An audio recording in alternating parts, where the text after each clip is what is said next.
Bang, he ate it.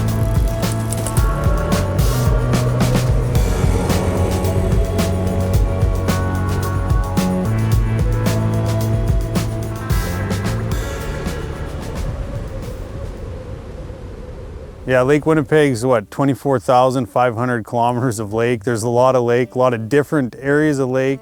Not many islands in the South Basin. You get further north, you know, Hecla, you got some pinch points, and you got some islands and stuff you can hide around on the windy days, and that's a great spot in the spring. Every day's different out here. You never know if those fish will be shallow, deep, what the weather does to them, shuts them off, turns them on, makes them aggressive. You kind of just got to figure them out. You know, your electronics tell you a lot, teach you a lot, tell you where they are, what depth they're in, and their attitude, if they're aggressive or if they're slow, sluggish, then you got to adjust accordingly.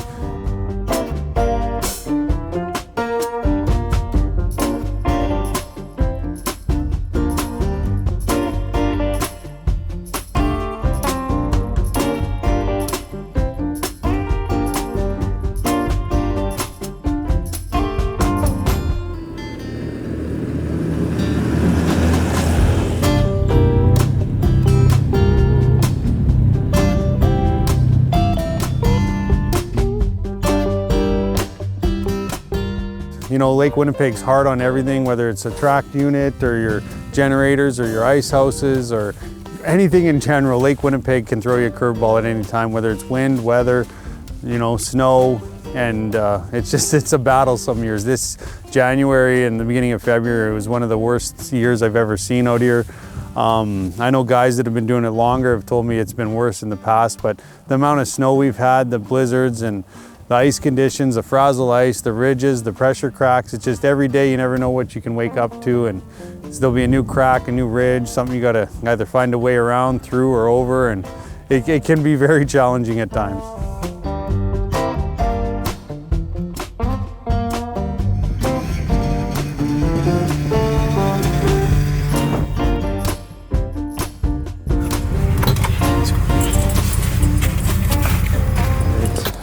Put this puppy just right here. So pretty much we're out, way out deep on Lake Winnipeg. People wouldn't think of us trying to fish this far. We got a whole bunch of like ridge and just jagged ice, as you can see kind of just behind us here. And pretty much the ice goes underneath and then the bait schools up in there, and then these big walleyes start chasing them. So once you start seeing bait come through, normally you'll see the walleyes come through a couple minutes later, and then they all just school up out here. It's quite nice. That is dead stick on the right. Dead stick on the left is over there, and he's jigging. We'll just keep spinning around and we'll be able to see him. Like there's his line. So you got a big spread out here. And then Cayden's gonna drop his scope over there for someone else to fish, and now we just kind of got to wait for these big mamas to come on through. My name's Tanner Devion. I'm a guide, second-year guide for Chris Gaune with Gaune Fishing. And yeah, I pretty much just put some resumes in high school and wanted to get a job out here, be a guide. I've been fishing Lake Winnipeg since I was 3 years old, and I thought it'd be a pretty sweet gig, and I'm still loving it. Yeah, Lake Winnipeg is a massive lake. There's a crazy abundance of these massive greenbacks and just greenbacks in general. With live scope, it really changes the way that we fish for them now. We go to a spot, do a spin, look in a certain distance, and if we see what we like with numbers wise, we'll fish there, and if we only see a couple, we keep moving. We don't need to fish a spot for 15 minutes when we're looking for fish. There's zero structure. It's not like you could pull up onto a hump or anything like that. They're just chasing the bait. Wherever you see the bait, walleyes are normally gonna be there, and it's just to get them to eat after that. The average walleye on Lake Winnipeg is, you get lots of the 18s, 19s, and lots of eaters. Everybody's chasing their trophy, which is a 28-inch walleye in Manitoba. They get a lot bigger. I've seen several 30s, and that's what makes them special. They're just big fish that don't grow everywhere in the world. Lake Winnipeg, we're fortunate enough to have quite a few of them. There's days out here that you could go catch 5, 6 trophy fish, get a ton of 25s, 26s, and they're gonna be so much fatter than any other lake. Down a bit. Oh, just tap it right there. Tap it, tap it, tap it. He's gonna come Bang, he ate it. It is a fish. Greenie.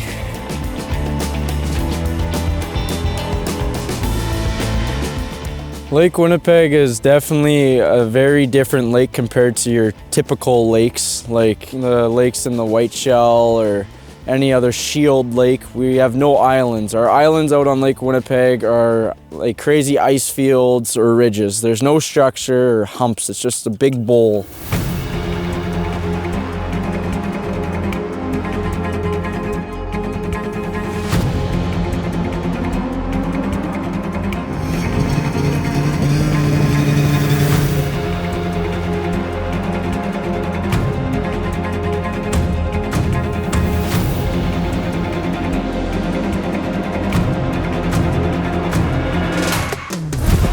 Oh, that's big.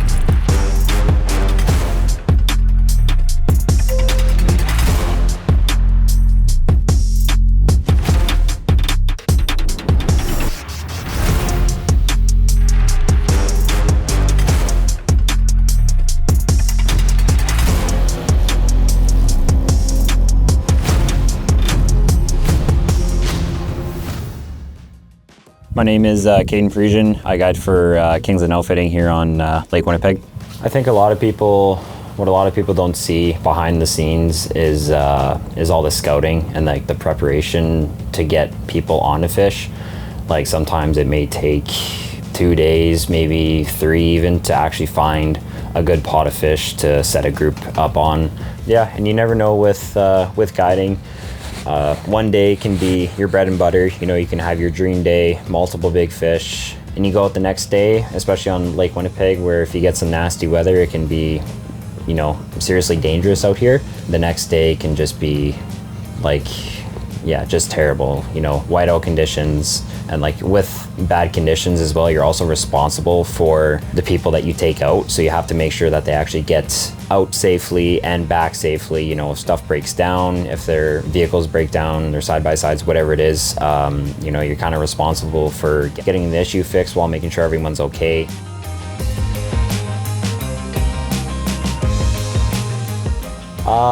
We have our busy months, and then we have our downtimes. Right now is our downtime, but usually in March is when everyone comes up for the walleye run, like the hot bite on Lake Winnipeg, March Madness, obviously. And that's usually when our busy months is. Us guys, we usually start pretty early. It depends where you're coming from. If you're staying out on the lake, obviously, you're staying in one of these gorgeous ice castles, so you don't have to get up too early. But if you're heading from Winnipeg, you know, you have to be up pretty early. And usually our day starts around 7 o'clock. I think that's a pretty average time for everyone to start guiding, is 7 o'clock. I feel like, it takes a certain person to be a guide. Obviously, you can't just, be like, hey, I want to be a guide one day. But I feel like a lot of people pick it up, or a lot of younger people, I should say, pick it up fast, because you get that drive to teach people how to fish and teach. It's more teaching, right? It's showing people what you know, passing it on, and just the experience all around, like getting to meet new people. Usually most of our clientele is from the States, so you get to meet a lot of cool people in the process. Yeah, I think a big part of being in this guiding industry is building connections and making friends along the way. And just connections can take you a long way, especially if you want to if it's something you want to pursue. Yeah, and I know a few guides that have been out here who started from my age, from right out of high school, that met some pretty cool people, and got to talk and everything, and they're successful now, especially even just like family, friends and everything that are in the industry that are looking for someone to take on the business and keep it running, kind of thing. And I know a few people that have experienced that and have really done well for themselves.